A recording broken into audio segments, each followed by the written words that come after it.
Alhamdulillahi Rabbil Alameen wa salatu wa salam ala Sayyidina al-Mursaleen Nabiyyina Muhammad wa ala alihi wa sahbihi ajma'in.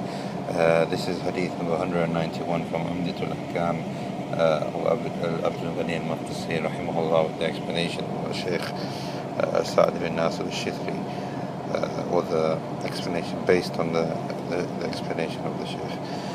We left at this hadith where the man came up to the Prophet ﷺ, who had intercourse with his wife during the day in Ramadan, and he described himself as being destroyed. So the Prophet ﷺ explained what the expiation was for him to absolve him from this sin, either freeing the slave or fasting for 2 consecutive months, and if that was not possible either, then to feed 64 people. In the beginning of Islam, intercourse was only permissible during the night. So if somebody didn't go to sleep, it was permissible for them to have intercourse. However, if they went to sleep, then it became haram for them to have intercourse until the following day. So the following day, the fast was broken. So we can see that in Islam we have a great virtue and the removing of hardship for us, where we are allowed to have intercourse during the night in Ramadan without any restrictions. However, this comes with guidelines, and we know that having intercourse during the day from this hadith is a major sin. But there are some issues with this sin. We've already taken the fact that forgetfulness is something that is excused by the Sharia. But the scholars differed. Is forgetfulness excused when it comes to intercourse or not?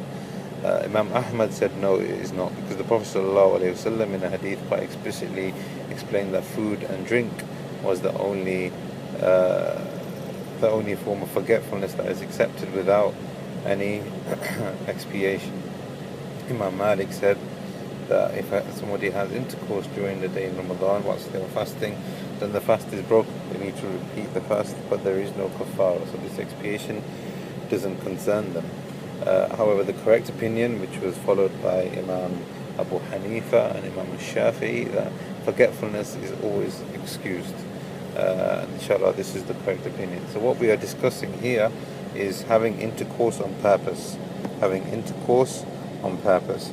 There are some issues having intercourse during Ramadan and outside Ramadan. Some of the scholars stated that any type of fast that is wajib, then this expiation applies. And this is the opinion of Imam Malik and Abu Hanifa.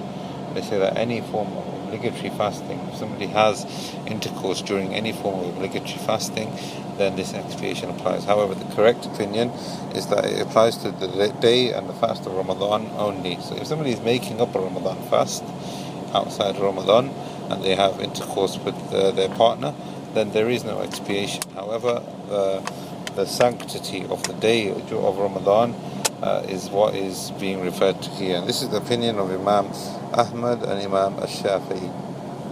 If somebody has intercourse with their partner, what is the implications of it? What would happen? The scholars say there are 6 main things that would happen. If somebody has intercourse with their partner once or more than once, then they have to give several expiations. So every nullifier comes with its own expiation. So if somebody has multiple intercourse multiple number of times, then they have to give multiple expiations.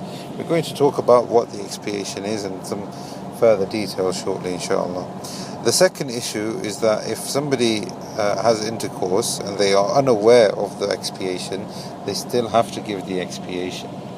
However, if they were unaware of the hukm, of the ruling, then there is nothing upon them, and this is the correct opinion from the scholars. So if somebody has intercourse out of ignorance, they didn't know, just like the person who is forgetful or forgets or is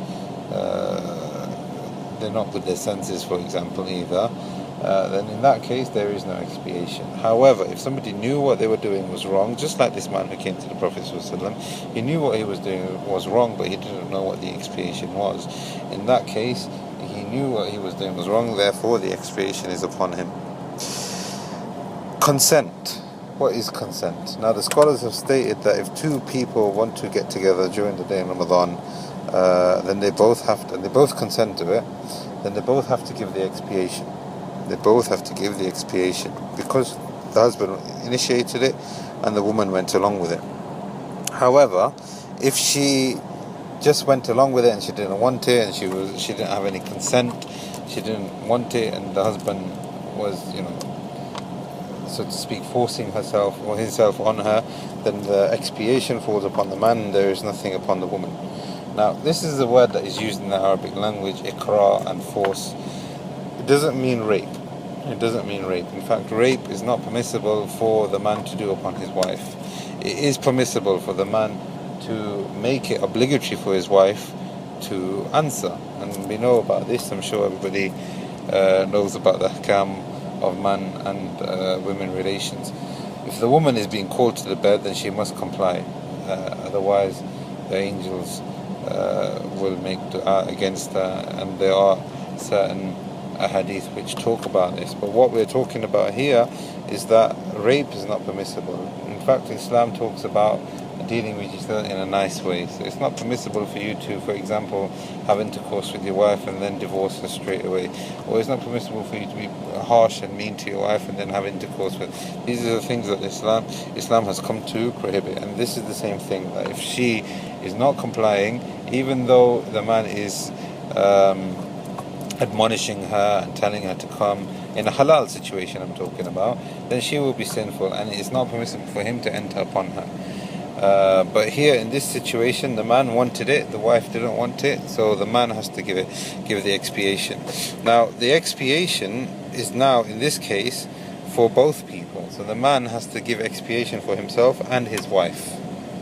He has to give expiation for himself and his wife because she has conflicted and she needs to make qada. So the man is the reason for this.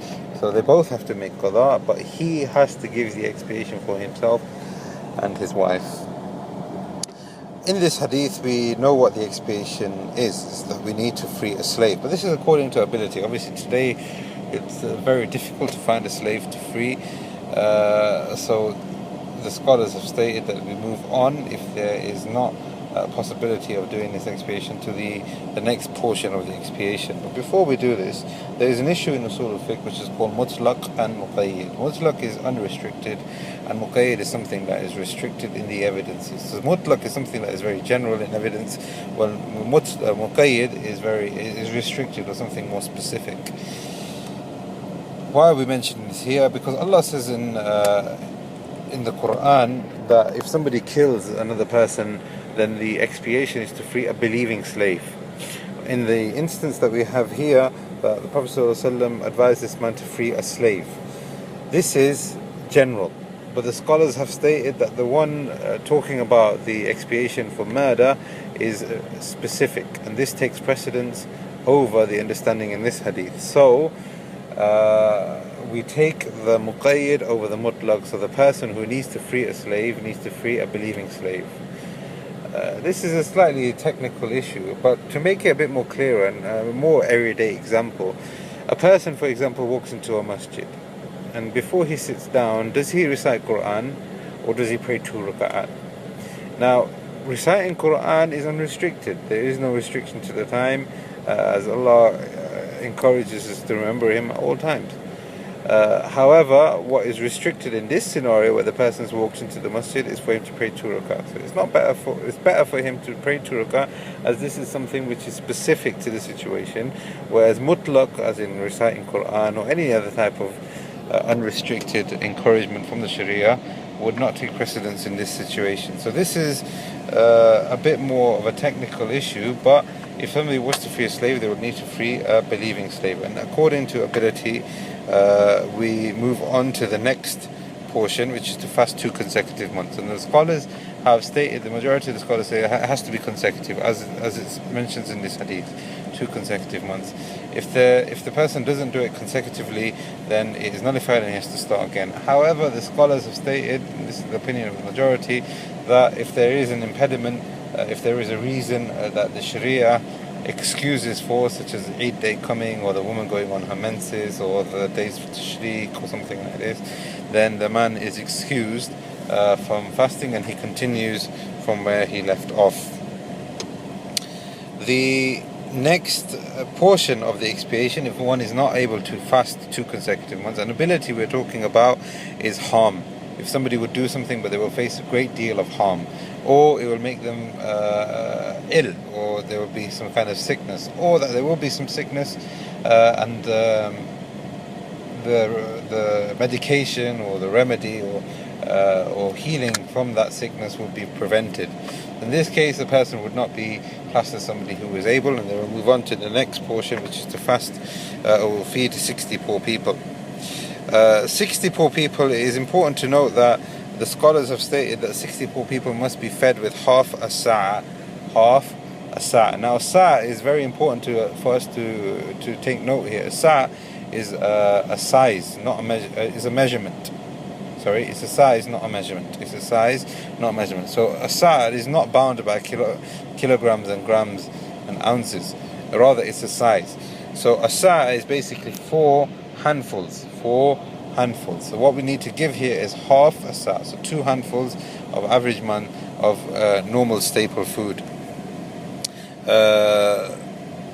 Further discussion on this will come as well, inshallah, where the scholars have gone into detail about the differences of sa' and the differences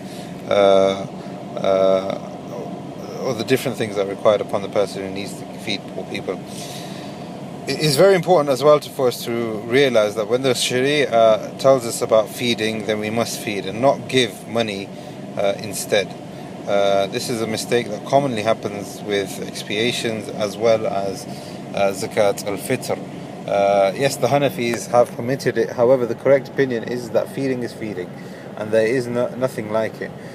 In fact, the poor person is being described as needing food and needing certain things that the Sharia has encouraged for us to give. So we give food, fitr, zakat al-fitr, we give food to the poor people at the end of Ramadan, and not money, for this reason, because the objective of the Sharia is to give food and not to give money.